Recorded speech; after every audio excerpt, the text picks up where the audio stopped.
ఒక పార్లమెంటు సభ్యుడు, అది కూడా చేవెళ్ళ పార్లమెంట్ నుంచి విశ్వేశ్వరరెడ్డి గారు పార్టీ అగ్రనేతలకి ఫుట్బాల్ గిఫ్ట్ ఇచ్చిండు. ఏమని? నాతోని ఫుట్బాల్ ఆడుతున్నారు అని ఆయన ఫుట్బాల్ గిఫ్ట్ ఇచ్చిండు. మా బాధ కూడా ఇదే కదా.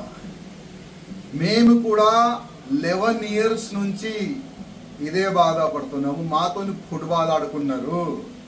నా మనిషి, నీ మనిషి, బయట ఓడు, ఇంటి ఓడని ఫుట్బాల్ ఆడుకున్నారు.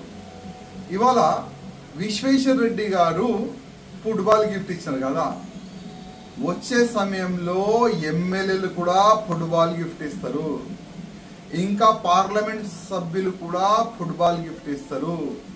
జిల్లా ప్రెసిడెంట్ కానీ, జిల్లాలో ఉన్న పెద్ద నాయకులు కానీ, భారతీయ జనతా పార్టీలో ఉన్న సీనియర్ నాయకులు కానీ అందరు కూడా పెద్ద నాయకులకి ఫుట్బాలే గిఫ్ట్ ఇస్తారు. ఎందుకంటే మా దగ్గర ప్రాబ్లం ఏంటంటే బీఆర్ఎస్ తోని, కాంగ్రెస్ తోని, ఎంఐఎం తోని పోటీ ఉండదు.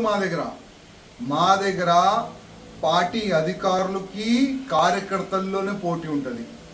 మా దగ్గర అధికారులతోని, ఎమ్మెల్యేస్ తోని, పార్లమెంట్ సభ్యులతోనే పోటీ ఉంటుంది. పోటీ ఎవరితో చేయాలి?